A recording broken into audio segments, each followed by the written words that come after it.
First of all, I'd really like to congratulate Cheyenne for that speech. Wasn't it great?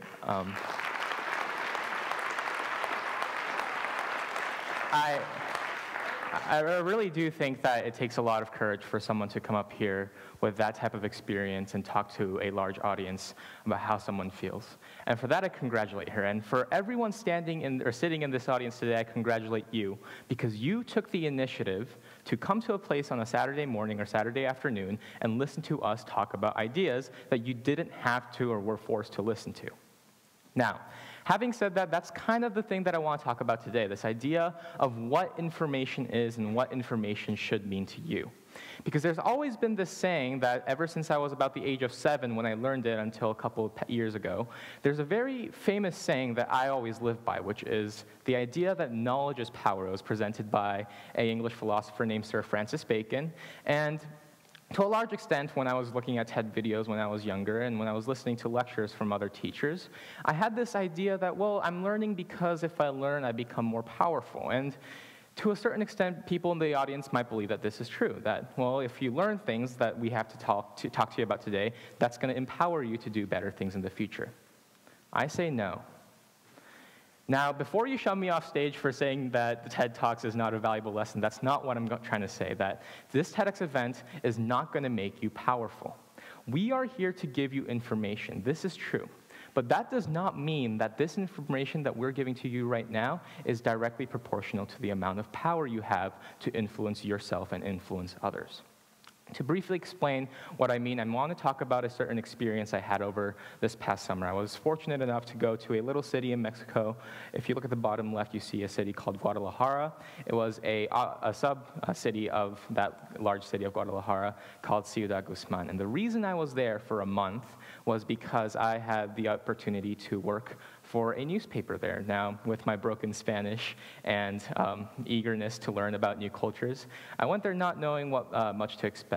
But I ended up going to this lovely city. This was the picture I took on one of the very few days that it wasn't raining in the city, because Ciudad Guzman has 2 seasons. It has a rainy season, it has a dry season. The rainy season lasts for about 9 to 10 months, and I was unfortunately stuck in the rainy season. So I worked for a newspaper there, and my main task, because I wasn't completely fluent in Spanish, was to to take photos and occasionally do interviews and take notes so that people could use those interviews to write articles for this newspaper called the Periódico Sur. And when I was there, one of the days, it was pouring rain, and I had to take this 1965 Pontiac with non-operating windows, a leaking roof, and water seeping up from the bottom every time it rained. And we were assigned to go and cover flooded houses. Now, mind you, it was pouring rain that day. We had recorded about 10 inches of rain that day. And while we were there, we were faced with a challenge, because we were in the car in front of the house, but we had to go a couple of blocks in order to get to the house. And we had all this equipment that we couldn't really work with, because in order to get there and not get hit by the pouring rain, because if we got our equipment damaged, there was no way out of that. And that's when my reporter told me, well, Brian, use the newspaper. Because in the back seat, there were a couple of spare newspapers from the other day that we had left. And his advice to me was, well, take a newspaper, cover it over your equipment, and run as fast as you can to the house.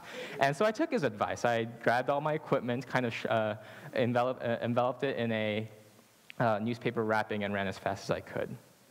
The reason I tell you this story is not because I'm telling you that newspapers are a great way to protect yourself from water. It's because there's a further meaning to this than just a literal meaning. Because if you read a newspaper, that's wonderful, that you're getting yourself informed and you know about certain things. But that's half of the solution.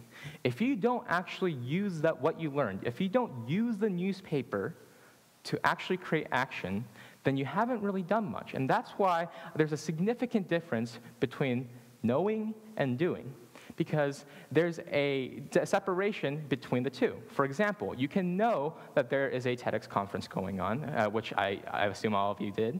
You can know that there are international drug conflicts going on, which was the reason I was inspired to go. Or you could know that there's the Food Channel and you watch it, like sometimes I have a guilty pleasure of doing. Now, but there is a difference between that and doing, because doing means that you don't not only know about it, but you actually go to the conference itself, which is why in the beginning of my speech I congratulated every single one of you for being here. You can go to the country of interest or write about the country of interest to inform others, which in my particular case I did. And finally, and I think the most important thing, is you can actually cook food for your mother one time, because let's be honest, our mothers are the most hardworking people that help us get here. Yes. And so what I learned from my experiences in Mexico was that being informed and learning about new things is very important to one's ability to thrive and one's ability to succeed. But Francis Bacon was wrong. Knowledge is not power. Knowledge is simply potential.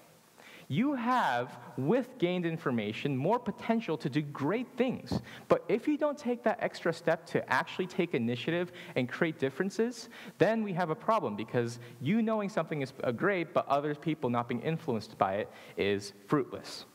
Now, there's a common rebuttal to this by people saying that, well, with the sudden increased availability of information, doesn't that mean that information is less valuable? I mean, it happens with resources all the time. For example, people say that, well, if you have too much of something, then it's worth less. Now, here's the reason why that's wrong. Let's imagine, just for the sake of imagining, that I had $100,000 right now on my person, which I don't. But if I did, and I was to give every single person in this audience a certain 100,000 minus the number of people here amount of dollars, and everyone would have a certain sum of money. And then if 10 more people came in and I was to divide that money equally again, every single one of us would have less money, right? But information's not like that. If I gave this same TEDx speech to an audience of, I don't know, 4 million or 5 billion, that does not mean that the amount of information that goes into each and one of your heads is limited. It does not mean that that information is valued less. So, for some people to say that information is valued less because we have a certain proliferation of it, because there's online media, there's social media, and therefore too much information means that information should be less valued, is a fallacy. So that's simply an excuse that people like to take because they don't think that information would be valued if there's too much of it. But there is no such thing as too much information. If you have certain knowledge of something, then make sure that you take initiative to do something with it. Like I said, knowing is half of the solution. Doing is the other half. Thank you very much.